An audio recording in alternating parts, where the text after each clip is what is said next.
आजकल हमारे घरों के अंदर ये बहुत ज़्यादा ट्रेंड चल रहा है कि जो शौहर है वो अपनी बीवी को अपने बच्चों के सामने ही इस तरह ट्रीट करता है कि जैसे वो अपनी किसी नुकरानी को ट्रीट कर रहा है।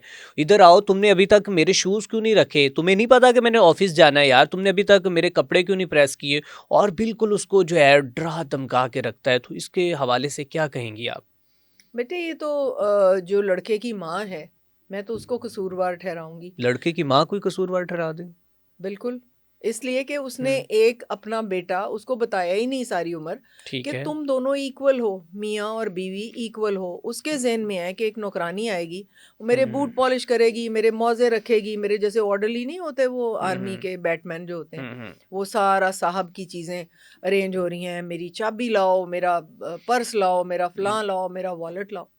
ये तो हुँ, कोई तरीका ही नहीं है, ये तो सोशली इनइक्वालिटी है। तो हुँ, हुँ, फिर वो जो है कई बार जैसे माँ ने एक चीज़ से मना कर दिया, फ़र्ज़ करें उसने कहा है कि लड़का या लड़की, बच्चा-बच्ची वो माँग रहे हैं, टेलीफ़ोन माँग रहे हैं, हुँ, हुँ, मोबाइल माँग रहे हैं, तो माँ कहती है कि नहीं अभी तुम छोटे हो, अभी नहीं। और वो ख़ावंद भी वहाँ बैठ के उनके साथ कह रहा है कि हाँ, और माँ की इजाज़त के बगैर वो चुप करके उसके जेब में मोबाइल डाल देता है कि ये ले लो, माँ को ना बताना, उसके सामने ना यूज़ करना।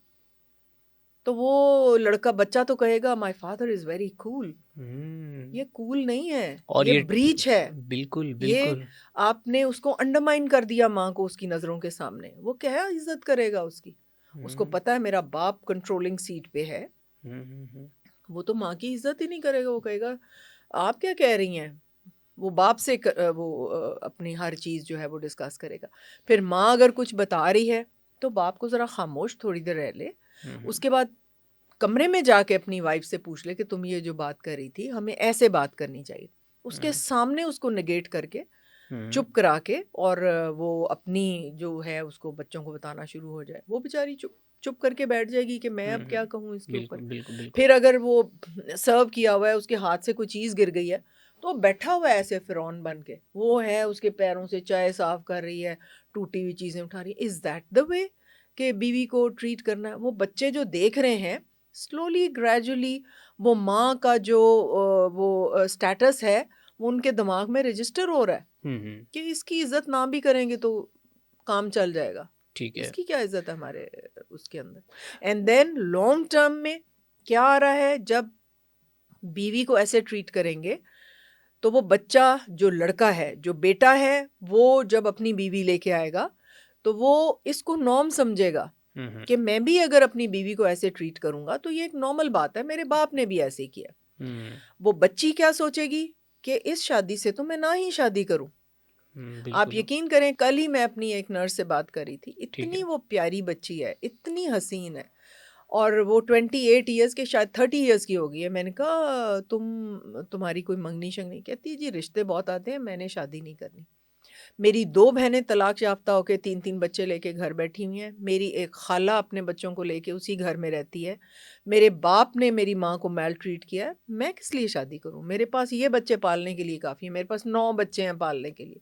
मेरे हुँ, बच्चे बहुत हैं। और इतनी नफ़रत हो चुकी है। नफ़रत हो चुकी है उसको। हुँ, कहती है मैं अपनी मर्ज़ी से उठती हूँ, मैं कमाती हूँ, जहाँ मेरा दिल करता है खर्च, मैं आज शादी कर लूँ, मैं इन 9 बच्चों को भी नहीं हेल्प कर सकती। हुँ, हुँ, उधर वो मेरे साथ शादी करके 5 उसकी गर्लफ्रेंड्स होंगी, उधर वो पैसे खर्चेगा, वो कहेगा कि ये तो खुद कमाती है, इसको तो ज़रूरत ही नहीं है। तो कहती है मैं किस अज़ाब में फँस जाऊँ जाके? हुँ। तो फिर आपने उसे क्या कहा? मैंने कहा तुमने बिल्कुल सही किया।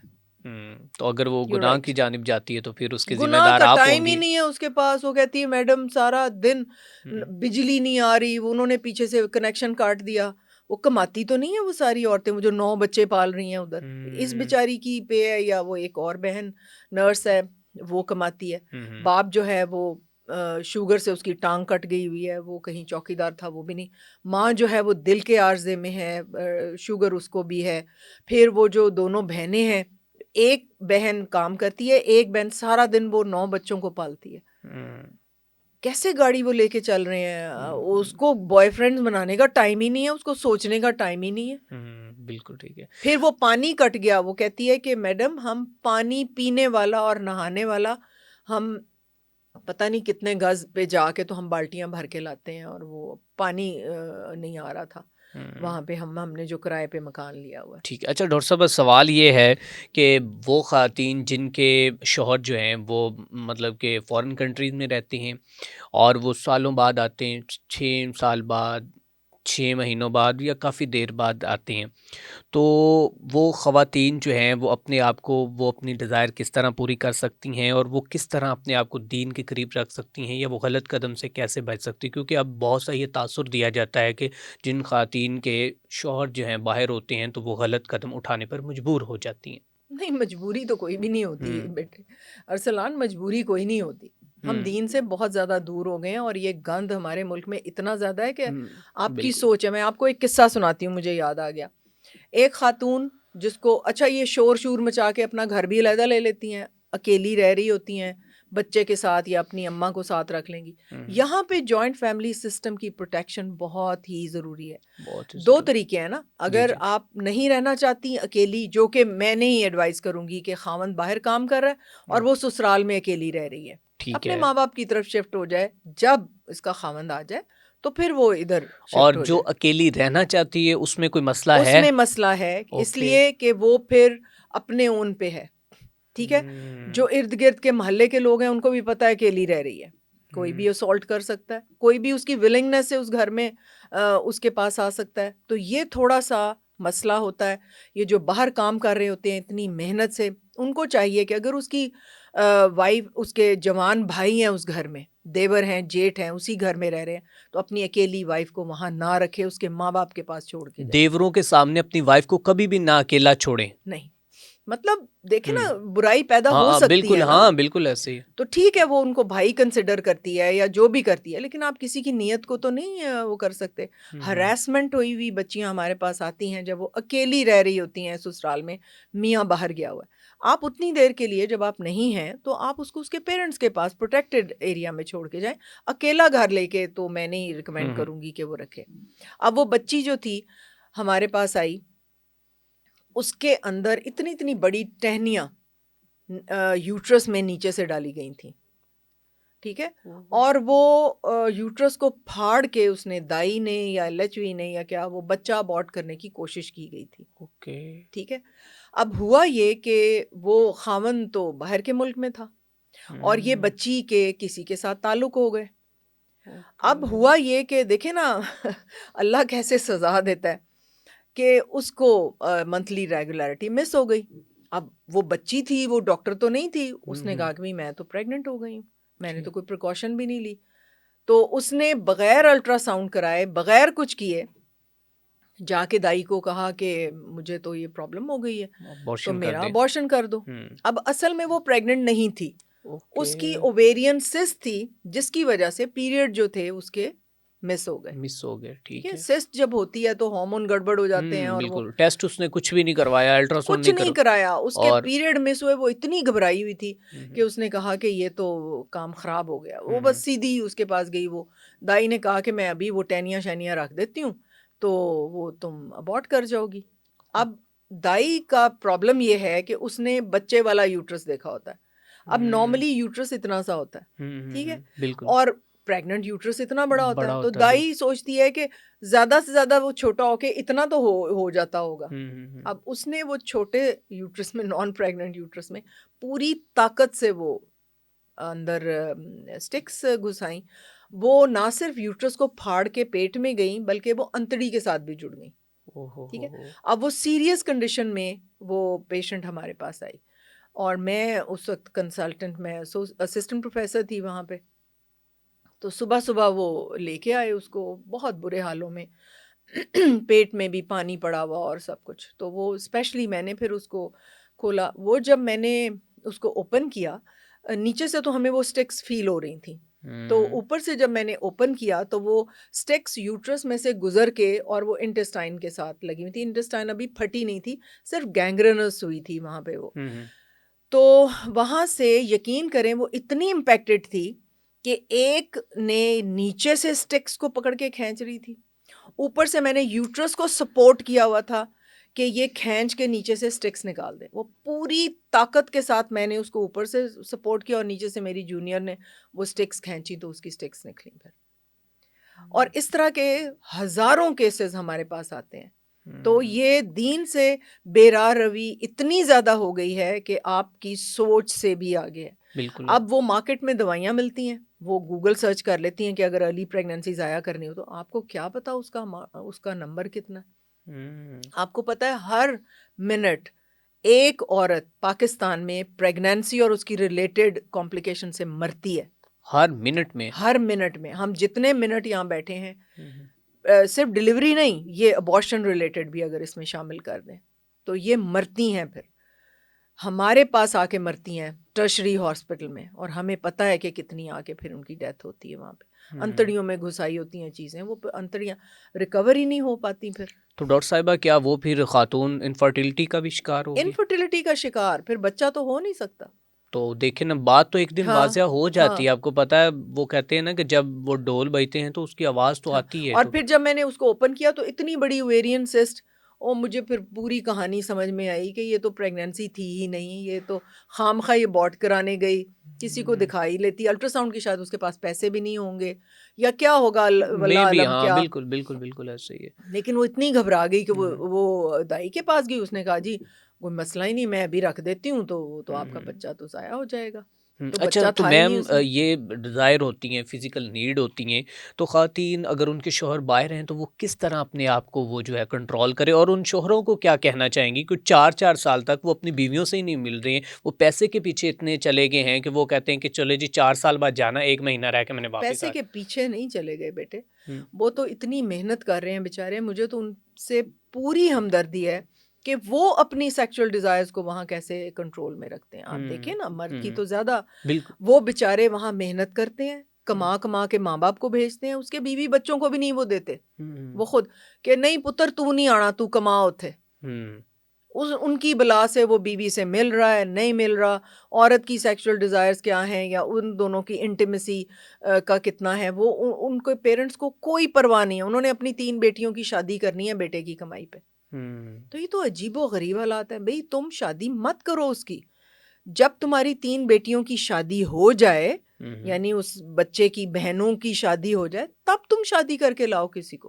वो हुँ, एक नौकरानी ले आते हैं कि अब माँ-बाप, बूढ़े माँ-बाप की खिदमत करेगी, और वो भी काम हो गया, उधर से पैसे आ रहे हैं, वो अपने लिए इस्तेमाल हो रहे हैं।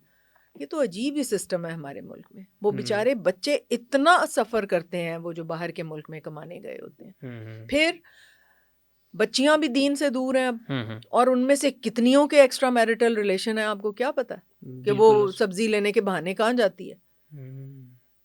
तो ये तो बहुत ज़्यादा है, क्योंकि फिर इवेंचुअली तो हमारे पास पब्लिक हॉस्पिटल्स में आती हैं ना। बिल्कुल ऐसे ही, बिल्कुल ऐसे ही। अच्छा, इसके बाद मैं सवाल ये भी करने लगा था कि जो ख़वातीन के मतलब उनके शौहर बाहर हैं या फिर कोई बेवा ख़वातीन हैं, तो वो अपने बच्चों पर अपना डर जो है वो कैसे कर सकती हैं, या फिर वो अपने बच्चों को किस तरह काबू कर सकती हैं? बेवा ख़वातीन कहती हैं कि मेरे बच्चे तो मेरे बस से बाहर हैं, वो तो मेरी बिल्कुल मानते ही नहीं हैं, इनका बाप होता तो इनसे पूछता। तो वो किस तरह अपने बच्चों की तरबियत करें? यही मैंने आपको कहा है ना कि अकेली औरत को एक घर लेके दे दिया, 4 बच्चे उसको पालने को दे दिया, और वो हुँ, बेचारा वहाँ से कमा-कमा के हुँ, हुँ, भेज रहा है। अब अगर वो एक नेक औरत है, तब भी उसके पास टाइम नहीं है। उसके पास इतने पैसे नहीं है कि नौकरानियाँ रखे हुँ, और फिर वो अपने बच्चों के साथ टाइम गुज़ारे। वो बिल्कुल। टाइम ही नहीं है उसके पास कि बच्चों को साथ लेके बैठे, उनकी दीन की बात। वो मकतब में भेज देंगे कुरान पढ़ने के लिए, फिर एक वो कारी साहब आ जाएँगे, फिर आपके ट्यूटर्स आ जाएँगे। माँ का तो इंटरेक्शन ही नहीं हो पाता बच्चों के साथ। हुँ, हुँ, उस पे ज़िम्मेदारियाँ इतनी हैं, उसने बच्चों का, फिर वो बूढ़े माँ-बाप भी शायद उसके साथ ही रहते हों। तो वो तो सारा दिन कपड़े धो रही है, रोटियाँ बिल्कुल, पका रही है, बिल्कुल वो तो ऐसे ही। खाना पका रही है, उसके पास अपने नाख़ून काटने के टाइम नहीं है। सही कह रहे हैं। तो वो कहाँ बच्चों को लेके बैठेगी और कैसे करेगी? तो इसके लिए रिकमेंड ये है कि ये मर्द की ज़िम्मेदारी है कि जब मैं यहाँ नहीं हूँ, हुँ, हुँ। तो इनकी तरबियत कैसे होगी? मेरी बीवी को हेल्प कौन करेगा? ज़्यादातर तो कोशिश करें कि अपने यूनिट को अपने साथ लेके जाएँ। हुँ, हुँ। अगर आप नहीं ले जा सकते और आपको पैसों की ज़रूरत है, आपने ओवरसीज़ जाके कमाई करनी है, तो फिर आप उनको ऐसे हालात में छोड़ के जाएँ, जैसे कि उसके बच्ची के अपने माँ-बाप हैं, हुँ, हुँ। वहाँ पे छोड़ के जाएँ, वहाँ देखें कि इसके माँ-बाप क्या दीन के करीब हैं, इसके बहन-भाई क्या दीन के, जो मुनासिब उसके अपने घर में अगर ऐसे लोग हैं तो वहीं छोड़ जाए। बिल्कुल। मतलब ये उसकी ज़िम्मेदारी है कि वो कैसा माहौल दे के जा रहा है उनको और किस तरह का वो उसको गाइड करे, उससे मोहब्बत करे। वो तो वहाँ जाके 3-3 महीने बीवी से बात भी नहीं करते। तो ये तो बड़ी बिल्कुल, गलत बात है। बिल्कुल वो ऐसे। किस तरह वो मुझे बच्चियाँ आके कहती हैं कि जी मैं सुन रही होती हूँ, मेरे पास तो मोबाइल भी नहीं है, मेरे खावंद से पूरा ख़ानदान बात कर लेगा और मुझे वो फ़ोन ही नहीं पकड़ाएँगे कि मैं भी बात कर लूँ अपने हस्बैंड से। बिल्कुल। तो लेकिन जो बेवा हैं उनके लिए वो बच्चों को अब कैसे, बच्चे तो उनकी मानते नहीं हैं, बच्चे जो बदतमीज़ होते जा रहे हैं, माँ के सामने मुँह के ऊपर जवाब दे देते हैं, वो क्या करें अब? माँ को चाहिए बचपन ही से रेपो डेवलप करे, गोद में लेके बैठ जाए। अपना रेपो वो टाइम है। बच्चा जब हुँ, 5 या 6 साल का हो गया है, वो 5-6 साल हैं बेवा को इन्वेस्ट करके बच्चों के साथ रेपो डेवलप करने की। हुँ। उसके बाद फिर आप नहीं उनको कंट्रोल कर सकते। मार-पीट से वो भी नहीं करनी चाहिए? कभी-कभी मारपीट भी ज़रूरी हो जाती ज़रूरी है। हो जाती हाँ, है, ठीक है। थोड़ी-सी इतना कि उसको इंजर ना करे किसी हुँ, हुँ। तरीके से, लेकिन हुँ, एक स्टेज कभी आ जाती है कि स्पेयरिंगली साल में 1 या हुँ, 2 हुँ। दफ़ा हुँ, हुँ। उसकी भी ज़रूरत पड़ सकती है, लेकिन मोहब्बत से करें तो ज़्यादा बेहतर है। हुँ। अच्छा डॉक्टर साहब, आखिर में यही पूछूँगा कि बहन-भाई जो हैं वो जायदाद के लिए इतने दुश्मन क्यों बन जाते हैं? ये बहुत ही प्रेवलेंट है हमारी सोसाइटी में, हुँ, क्योंकि फिर वही बात, दीन से दूर, इतने हम सेल्फिश हैं, इतने हम मॉनेटरी उसकी गेन्स के पीछे हैं कि देखिए सिबलिंग जो हमारे बहन भाई हैं, हमने घर में परवान चढ़ी उनके साथ 25 साल कम से कम हुँ, हुँ। हमारे साथ रहे वो, ठीक है? हुँ, हुँ। उसके बाद जब सबकी शादियाँ हो गईं, वो अलग-अलग हो गए, लेकिन वो हमारे कब्रों तक हमारे साथी हैं दुनिया में। बिल्कुल। बच्चे तो अपनी-अपनी लाइफ़ गुज़ारने चले जाएँगे, हुँ, हुँ। माँ-बाप जो हैं उनकी डेथ हो जाएगी। आपके जो लाइफ़ पार्टनर या आपके सिबलिंग्स, ये हैं जिन्होंने कब्र के किनारे तक आपके साथ रहना है। तो वो सिबलिंग्स जो हैं, वो तो सबसे इम्पोर्टेंट रिश्ता है, जो आपके बहन-भाई हैं, वो तो हुँ, सबसे इम्पोर्टेंट रिश्ता है। और मैंने अल्हम्दुलिल्लाह हम 5 बहन-भाई, तो माँ-बाप ने मैंने अपने वालिद को सुना अपनी ज़िंदगी में, वो सबको बिठा लेते थे और भाइयों को कहते थे कि ये बहनों के लिए अपनी पे में से एक अमाउंट फ़िक्स कर लो, एक हुँ, परसेंटेज फ़िक्स करो और ये अपनी बहनों को तुम लोगों ने दिया करना है। ये मेरे वालिद, छोटे-छोटे हम होते थे, उस वक़्त मेरे भाइयों के ज़हन में डाल रहे थे। हुँ, और अगर माँ-बाप इस छोटी उम्र से उनको ग्रूम करें और उनकी ज़िम्मेदारियाँ उनको समझाएँ, तो यकीनन वो कभी फिर जायदाद में भी नाइंसाफ़ी नहीं करेंगे। और ये हुँ, माँ-बाप की ज़िम्मेदारी है सिबलिंग्स को इकट्ठा रखना। अब होता क्या है कि जो माँ है, वो डिवाइड एंड रूल वाला हिसाब कर रही होती है हुँ, कि ये आपस में ना मिल जाएँ, इन सबको इंडिविजुअली मैं काबू करूँ, वो ईस्ट इंडिया कंपनी की तरह। कि हुँ, डिवाइड एंड रूल करूँ। तो बिल्कुल। वो फिर ये स्ट्रैटेजी इस्तेमाल करती है, तो which is very, very wrong. हुँ, आप बच्चों में रेपो रखें, मोहब्बत हुँ, रखें, आप कुर्बानी का जज़्बा उसमें हुँ, हुँ, रखें। और अगर आप ये सिला रहमी इसको कहते हैं, अपने रिश्तेदारों से जो बना के रखता है उनको, फ़र्ज़ करें एक बहुत ही गरीब है और ज़्यादा अमीर हैं, उनकी ज़िम्मेदारी है कि उसको अपलिफ्ट करें, हम अपने लेवल पे लाएँ। हुँ, ठीक है? उन सब 4-5 हैं अगर, 1 थोड़ा-सा कम है, तो उन 4 की ज़िम्मेदारी है कि वो उसको अपने बराबर करें। हुँ, ये डेफ़िनेटली हमारा दीन बताता है कि उसकी हेल्प करें, उसको उसको ये फ़ील ना हो 5 जब बैठे हुए हैं कि मैं तो मॉनेटरी हैसियत मेरी नहीं है इनके जितनी। तो हुँ, उनको ऊपर लेके आएँ, उनके बच्चों को लुक आफ्टर करें उनका। और उसके बाद जायदाद का ज़हन में रखें कि ये बड़ा इम्पोर्टेंट है कि बहनें, भाई जिस तरह शरीयत ने हमें कहा हुआ है, या तो माँ-बाप अपनी ज़िंदगी में किसी के नाम लगा जाएँ, लेकिन उनके बाद, उनकी डेथ के बाद तो फिर वो हमारी शरीयत के मुताबिक जैसे-जैसे जायदाद, लेकिन वो जहेज़ देके फ़ारिग हो जाते हैं बिल्कुल ऐसे ही। बहनों को। तो बिल्कुल। ये माँ-बाप की ज़िम्मेदारी है कि जब बच्चे छोटे हैं, तभी उनको बिठा के कहें कि you people are going to be one after we leave this world. तो हुँ, हम ये एक्सपेक्ट करते हैं। तो जब आप ये ज़हनों में डालेंगे बचपन से, तो फिर तो कभी भी बच्चे इधर-उधर नहीं जा सकते। अब हुँ, मैं आपको अपने सबसे छोटे भाई की मिसाल देती हूँ कि वो हमारा टॉय था। यानी हुँ, हुँ, मेरा भाई 15 साल का था, मैं 13 साल की थी जब वो हमारा सबसे छोटा भाई दुनिया में आया, और हमने तो उसको एक खिलौने की तरह बिल्कुल, हम उसके बिल्कुल। साथ खेलते थे। किंग एडवर्ड से पढ़ा, फिर उसने यूनिवर्सिटी ऑफ कोलंबिया से फेलोशिप की है, वो गुर्दे का डॉक्टर है और अमेरिका में होता है। जब मेरे से जो छोटा भाई था वो बहुत बड़ा साइंसदान था पाकिस्तान का। आप हुँ, अगर गूगल पे जाएं और डॉक्टर तनवीरुल हक लिखें हुँ, तो हुँ, वो प्राइड ऑफ पाकिस्तान की साइट के ऊपर उसका वो सारा है कि उसने पाकिस्तान के लिए क्या खिदमात दी हैं। वो सोर्ड ऑफ ऑनर विनर था। 35 अमेरिकन स्टेट्स में उसकी रिसर्च ने टॉप किया था। अमेरिकन प्रेसिडेंट ने ओवल ऑफिस में बुला के नासा के लिए काम करने को कहा तो वो रिफ्यूज़ करके आ गया कि मेरे मुल्क को मेरी ज़्यादा हुँ, ज़रूरत है। हुँ, अब उसकी जब डेथ हुई, we lost him in a road side accident. उसके भी 4 बच्चे। अब वो मेरा जो सबसे छोटा भाई है माशाल्लाह उसके भी 4 बच्चे। उसने फ़ौरन वो चारों बच्चे अडॉप्ट कर लिए। अब उसके हुँ, 8 बच्चे। अल्हम्दुलिल्लाह उनको सबको वो अपने पास अपने घर में अमेरिका ले गया। और माशाअल्लाह। वहाँ पे फिर क्योंकि हमारी भाभी उसके लिए नामहरम, हमने फिर साथ वाले घर में उनको सबने मिलके हुँ, थोड़ी दूर वॉकिंग डिस्टेंस में हमने कहा कि इसको उधर शिफ्ट करो और इसके बच्चे वहाँ बट तुम्हारी नज़र में रहेंगे सारा हुँ। कुछ। और वो पूरी तरह से एक बाप की जो है वो ज़िम्मेदारियाँ उनकी अदा कर रहे हैं। बिल्कुल ठीक है। अच्छा डॉक्टर साहब अब मैं बात करूँगा 2 इंसिडेंट ऐसे हुए हैं कि जिसने एक दफ़ा इंसानियत को भी हिलाकर रख दिया है। हाल ही में शेखुपुरा के इलाका फ़िरोज़वाला में ये वाक़या सामने आया है कि कहा जा रहा है कि जहेज़ कम लाने पर सास ने बहू के ऊपर मुबैना तौर पर पेट्रोल छिड़क आग लगा दी जबकि वो चंद दिन जो है वो ज़िंदा रही। 70% उसका जिस्म जो है वो झुलस चुका था और उसके बाद वो अपने ख़ालिक़ हकीकी से मिली। 7 माह की हामिला थी। बड़ी खूबसूरत उसकी दुल्हन की जो तस्वीरें थी वो सोशल मीडिया पर वायरल हो रही हैं।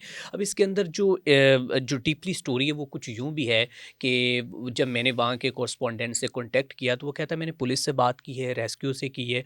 तो उनका ये कहना है कि ये सास और बहू की लड़ाई हुई है। लड़ाई के बाद जो है कोई रिश्ते का तनाज़ा चल रहा था, जो भी मामलात थे वो अपने भाई का रिश्ता इधर नहीं करवाना चाहती थी। सास कहती थी कि करवाओ मेरी बेटी के साथ, इस तरह का मामला था। तो वो कहता है कि उनके सामने ही उसने अपने ऊपर पेट्रोल छिड़का है और ख़ुद को आग लगा ली। जबकि इसको तासुर ये दिया गया कि जहेज़ कम लाने पर सास ने बहू के ऊपर पेट्रोल छिड़क कर आग लगा दी। लेकिन ये है कि उन दोनों की लड़ाई के बाद उसने अपनी ज़िंदगी को ख़त्म किया। तो इसके बारे में क्या कहना चाहेंगी? मुझे ये बताएं कि वो उसका खामन कहाँ था या उस सास का खामन कहाँ था? वो हुँ, किधर थे सीन में? वेयर हुँ। वर दे?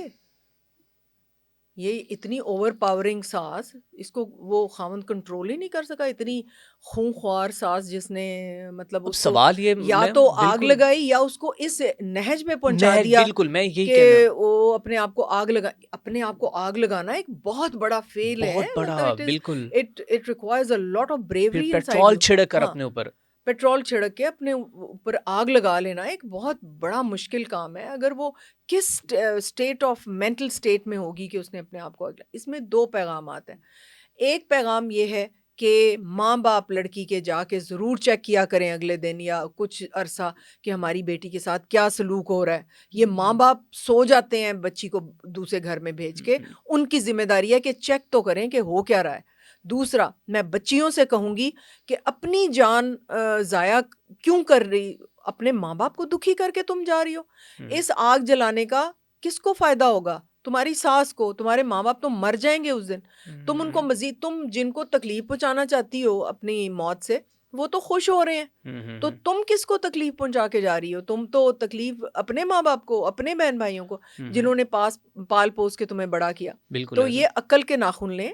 ये हुँ, बच्चियाँ जो मैंने अक्सर देखा है कि वो कुएँ में छलांग मार दी, हुँ। फलाँ कर दिया, नहर में छलांग मार दी। भई अपनी ज़िंदगी क्यों बर्बाद कर रही हो? हाँ, वो एसिड पी लिया। एसिड पी लिया घर एसिड में हाँ, पीने से बिल्कुल। अब हमारे पास एक बच्ची आई जिसकी यहाँ से लेके और मैदे तक वो झुलस के जैसे अंडा नहीं हुँ, कोएगुलेट हो हुँ। जाता, वो बंद हो गई। वो अब खा ही कुछ नहीं सकती थी। फिर उसकी यहाँ गैस्ट्रोस्टमी की, वहाँ से उसको खाना डलता था। फिर एक सर्जन ने नीचे से अंतड़ी लेके उसको उल्टा करके तो वो उसने यहाँ पे स्टिच की और फिर मैदे के साथ स्टिच की और फिर वो खाना खाने के काबिल हुई। तो अपने आप को इतनी अज़ियत में क्यों डाल रही हो तुम? कुछ हुँ, होश के नाखुन लो। अपने आप को तकलीफ़ नहीं पहुँचानी। हुँ, उस जगह से आ जाओ चुप करके माँ-बाप के घर। छोड़ आओ, हुँ। दोबारा बन जाएगा तुम्हारा ज़ेवर। और कभी भी अपने आप को तकलीफ़ नहीं देनी।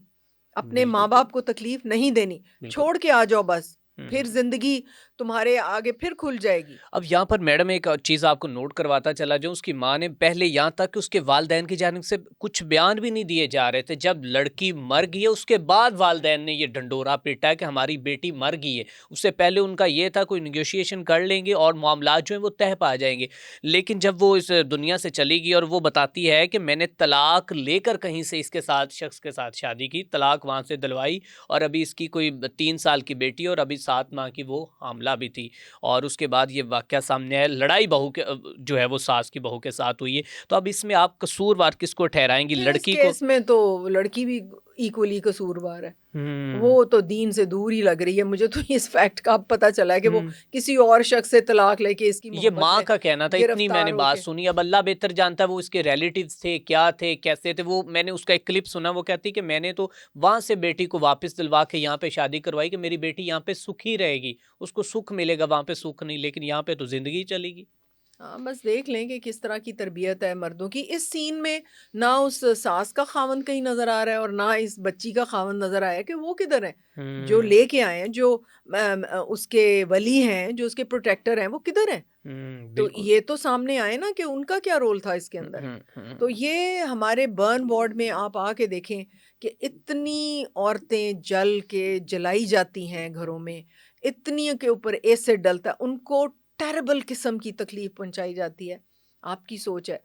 एक उसने घर वालों ने मिलके उसकी टांगें स्प्रेड करके उसके प्राइवेट पार्ट्स को जलाया हुआ और वो हमारे पास पहुंची थी। तो हुँ, क्या-क्या ज़ुल्म हो रहे हैं जो कि सामने भी नहीं आते। वो कई तो बिल्कुल। वैसे ही मर जाती हैं और उनको बिल्कुल ऐसे। भेजा अच्छा, नहीं आपने जाता। ज़ुल्म की बात की है कि हाल ही में शहर लाहौर के अंदर मतलब कि पंजाब का सूबाई दारुल हुकूमत है और एक ख़ातून की गवर्नमेंट है, बड़ी स्टिक है, वो बड़े एक्शन लेती है। तो उसके दौरे हुकूमत के अंदर भाटी गेट पर दाता दरबार के सामने एक ऐसा इंसिडेंट सामने आया कि सुनने के बाद आके भी रोंगटे खड़े हो जाएंगे। जो शौहर है अपनी बीवी के हमरा वो सैर के लिए आते हैं, अपनी बेगम को वो सैर पे लेके आता है। एक छोटी सी मिडिल क्लास फैमिली होती है, रिक्शे से उतरते हैं और ये सामने ही वो खड़ा होता है बाप। और उसके बाद मतलब उसका शौहर और बच्ची जो है वो कहीं उसके अंदर मुबैना तौर पर कहा जा रहा है कि पहले बच्ची गिरती है, माँ बच्चे को बचाने के लिए पीछे छलांग लगा देती है या दोनों गिरती हैं, उसके हाथ में होती है लेकिन दोनों गिर जाती हैं। अब वो बच्ची को पुकार कर रहा है, वो 15 पे कॉल कर रहा है कि मेरी बेटी गिर गई है इस हॉल के अंदर और पुलिस आई है। पुलिस ने उसको गिरफ्तार कर लिया है। गिरफ्तार करने के बाद उसको पुलिस स्टेशन ले गई, उसको मारा है, पीटा और उसको खाली उसके जो उस शख्स है वो उसके उसके ससुर से, औरत के ससुर से खाली स्टंप पे उसने वो अंगूठे लगवाए हैं। कहा है पेपर पे कि तुम ये कहो कि ये लड़ाई झगड़े का मामला था, इस वजह से आकर उसने खुदकुशी कर ली। और फिर यहाँ तक कि हमारी वज़ीर इत्तलात व नशियात अज़मा बुखारी साहिबा ने बयान दे दिया कि ये तो सब फेक न्यूज़ हैं, आप लोग तो फेक न्यूज़ को फैलाने में। लेकिन तब जाके सबकी आंखें खुली कि जब वो कोई 7 घंटे बाद लड़की मिल गई और 7-9 घंटे बाद उस दोनों डेड बॉडी सामने आ गई और अब इन्होंने दम ऐसे पकड़ा हुआ कि हम क्या करें। तो बताइएगा क्या कहना चाहेंगे इसके? मैं क्या कहूँ इसके ऊपर, क्योंकि मैं जब सुबह ऑफिस जाती हूँ तो रात को मैं वो जो मेन होल हैं उनके ढकने ऊपर होते हैं। सुबह को जब हम गुजर रहे होते हैं तो वो गायब होते हैं, उसमें स्टिक्स डाली होती हैं या टहनियाँ डाली होती हैं। बड़ी मेहरबानी चोर की कि वो कम से कम टहनियाँ डाल जाते हैं हुँ, कि हुँ। यहाँ पे कोई गाड़ी का पहिया ना गिर हुँ, जाए या हुँ, कोई हुँ। आदमी ना। तो मेन रोड्स जिनके ऊपर सीसीटीवी कैमरास लगे हुँ, हुए हुँ। हैं, वहाँ पे वीडियोस भी आ रही हैं कि एक रिक्शे वाला आया है, उसने रिक्शा रोका है और वहाँ से वो उठाया है हुँ, ढकना बिल्कुल। उसका और उसमें रख के लेके जा हुँ, रहा है। हुँ। क्या हमारी पुलिस को नहीं पता? वो हुँ, इतना महंगा, वो लोहा इतना महंगा बिकता है। हुँ, वो हुँ। पूरे शहर के उस रिक्शे में जितनी भी उसकी लेकिन यहाँ कैपेसिटी पे है, ना तामीराती काम हो रहा था, मतलब कंस्ट्रक्शन का काम जारी था गवर्नमेंट की जानिब से वो वहाँ तो पे। कंस्ट्रक्शन का काम था ना। बिल्कुल, मैं तो आपको हाँ, एक बिल्कुल, नॉर्मल बिल्कुल, सड़क की बात बता बिल्कुल, रही हूँ। बिल्कुल। यानी मेन रोड जिसके ऊपर, वो एक जेल रोड है जिसके ऊपर ये होता है और वो उठा के ले जाते हैं। फिर ये मिली भगत है, वो लोहा बिकता है हुँ, हुँ। और वो ढकने उसी तरह फिर वो वापस आते हैं सर्कुलेशन में। हम्म। मतलब वो एक सर्कल चल रहा है ना, वो चोरी करके ले जाते हैं, फिर वो बिकते हैं, फिर वही जो मेन होल के ढकने हैं वो फिर रख दिए जाते हैं, फिर वो हफ्ते बाद चोरी होते हैं, फिर वो एक पैसा कमाने का एक सर्कल चल रहा है। हम्म। उनको नहीं परवाह, उसमें बच्चा गिरता है, हम्म। उसके अंदर औरत गिरती है। इसके ऊपर तो स्ट्रिक्ट एक्शन लेना पड़ेगा। बिल्कुल ठीक है। ये सीसीटीवी पे बाकायदा अब कुछ पिक्चराइज होता है एक्शन मेरे। हो गया मैम, अब कुछ हो गया, वो हुकूमत ने होश के नाखून ले लिए। अब वो काम इन्होंने, आपको पता पाकिस्तान में जब तक कोई सानिया इंसिडेंट ना हो हुकूमत की जो है वो जो आंखें वो नहीं खुलती। सो अभी ये बताएं कि इसमें हुकूमत की जो बेहिसी है और जो पुलिस एहलकारों ने उनके साथ रवैया अपनाया, वो उसके बारे में बताएं। आपको पता ही है पंजाब पुलिस का क्या रोल होता है, हम्म। इसीलिए तो लोग ना तो क्राइम को रिपोर्ट करते हैं कि मैंने रिपोर्ट की मैं ही फंस जाऊंगा। तो हम्म। इसलिए ये तो आवे का आवा बिगड़ा हुआ है, इनको ना दीन का अपना याद है और ना दुनिया की क्या है हमारी। कोई अकाउंटेबिलिटी नहीं है कुछ, हर कोई खा पी के यहाँ पे, ये कैसा मुल्क है और क्या है इसके ऊपर तो मैं जो भी हुकूमत के नुमाइंदे हैं उनसे मैं रिक्वेस्ट करूँगी। मेरी अपनी नई गाड़ी का पहिया बारिश हुई थी, मुझे नहीं नज़र आया। 1 दिन पहले वहाँ ढकना था मेन होल के ऊपर, और मेरी गाड़ी वो मैंने सोनाटा नई-नई ली, वो जाके तो मेरा पहिया उसके अंदर स्टक हो गया। अब हम्म। बारिश हो रही है, पानी है, वो गाड़ी कैसे निकले? मुझे तो समझ हम्म। ही ना आए कि क्या करूँ? फिर मैं बारिश में निकली, मैंने चंद लोगों को बुलाया, उन्होंने उठा के मेरी गाड़ी परे की। तो ये कोई पैदल जा रहा हो तो उसको तो नज़र ही ना आए, वो तो अंदर गिर जाएगा, वो तो शोर भी नहीं मचा सकेगा। इतने बिल्कुल। बेदर्द, इतने ज़्यादा ये ज़ालिम हो गए हैं। तो नबी अकरम सल्लल्लाहु सल्लल्लाहु अलैहि अलैहि वसल्लम। वसल्लम रिसालत मोहब्बत उन्होंने बताया था कि एंड ऑफ टाइम्स पे ये होना है। मरने वाले को ये नहीं पता वो क्यों मर रहा है, मारने वाले को किसी ने किसी का दुख नहीं करना, लेकिन प्लीज़ डू समथिंग। इसकी अकाउंटेबिलिटी होनी है, अकाउंटेबिलिटी हेड की होनी है, जो हम्म। इंचार्ज है। बिल्कुल। ये हेड जो होता है ना मरियम किसी, नवाज़ की होगी अकाउंटेबिलिटी, उसी से सवाल होगा ना? मैं किसी का नाम नहीं हाँ, लेती, बिल्कुल। जो भी हैं खैर चलें, उन्होंने तो ज़िम्मेदार। बाद में कहा था जब हाँ। सिंध में उन्होंने तो हज़रत उमर फ़ारूक के जो हैं वो दौरे हुकूमत की उन्होंने मिसालें दी थी, और अपनी दफ़ा तो है अब। खैर आखिर में क्या पैगाम देना चाहेंगी आप? पैगाम मैं अपनी न्यू जनरेशन को ये देना चाहूँगी कि हुँ। चलें आप दीनी हिसाब से नहीं, आप कुरान को एक बुक समझ के तो पढ़ लें। मैंने तो हुँ। बुक समझ के पढ़ा है, और फिर उसमें से मैंने सारी इंस्पिरेशंस ली हैं, और फिर मैंने अहादीस को, मैंने कहा कि इतनी बड़ी-बड़ी किताबें मैंने मेडिकल की पढ़ लीं, तो इसको हुँ। तो पढ़ के देखूँ कि इसके बिल्कुल, अंदर क्या है। फिर उसको बिल्कुल। डिटेल से मैं आपको नेक्स्ट पॉडकास्ट में अपना कुरान ला के दिखाऊँगी कि ठीक है। मैंने कैसे स्टिकर लगा-लगा के वो इतना बोसीदा हो गया पढ़-पढ़ के। हुँ। तो लेकिन एक नई भी आ गई है कि वो एक एक सेक्टर ऐसा है, अमीर पढ़े लिखे लोग, वो सिर्फ कुरान को इसलिए पढ़ते हैं और उसको अज़बर याद करते हैं कि किसी डिस्कशन में मैं कोट कर सकूं, उसका फ़ायदा उठा हाँ, सकूं। बिल्कुल, बिल्कुल, बिल्कुल। तो इस लिहाज से ना पढ़ें। हुँ। अपनी कोई इंस्पिरेशन, अपनी कोई आदत चेंज करने के लिए आप अल्लाह सुब्हानहू तआला की ज़ुबान से निकले हुए लफ्ज़, वो एक लव लेटर है हमारे लिए। It's a hmm. Love letter. तो मैं तो अल्लाह सुब्हानहू तआला का लव लेटर, मैं अल्हम्दुलिल्लाह अल्लाह ने मुझे इमोशनली स्ट्रॉन्ग बनाया हुआ है। मुझे ऐसे-वैसे मैं, वो जो औरतें बहुत जज़्बाती होके हुँ, रोने हुँ। लग पड़ती हैं, तो मुझे कंट्रोल है अपने ऊपर। लेकिन जब मैं कुरान को तर्जुमे से पढ़ रही होती हूँ, मैं अकेली बैठ के, यकीन करें अरसलान कि वो आँसू कैसे गिरते हैं आँखों से, खुद ब खुद गिरते चले जाते हैं। आप पढ़ के तो देखें उसको। इट्स बिल्कुल। इट्स अ मिरेकल लव बिल्कुल, लेटर। बिल्कुल, बिल्कुल ऐसे। बहुत शुक्रिया, हमारे साथ मौजूद थी डॉक्टर समीना हक साहिबा, जिन्होंने रीसेंट जो हमारी एक वीडियो वायरल हुई उसके ऊपर भी मौक़िफ़ दिया, और फिर 2 से 3 हमने जो केसेस हुए पाकिस्तान के अंदर उसको भी डिस्कस किया, और बहुत ही अच्छा पैगाम दिया है कि आप कुरान मजीद फ़ुरक़ान हमीद को घरों में सजाकर ना रखें, बल्कि आप उसको एक दफ़ा स्टडी तो करें। अगर आप स्टडी कर रहे हैं तो आप उसको उसके ऊपर थोड़ा-सा अमल तो करके देखिए, उससे अपनी इंस्पायरेशन तो लें, और यकीनन ऐसे है कि कुरान पाक जो है वो आपकी ज़िंदगी को बदल देगा। और बहुत से गैर मुस्लिम जो हैं वो भी कुरान पाक को स्टडी करना जो है बहुत पसंद करते हैं, और उसके बाद वो जो कि दीन की राह में निकलते हैं, और वो कलमा तैयबा पढ़कर मुसलमान भी होते हैं। कुरान पाक एक ऐसी किताब है हमारे पास। सो इसी के साथ अपने मेज़बान मियां अरसलान को दीजिए इजाज़त। अल्लाह ने के बाद।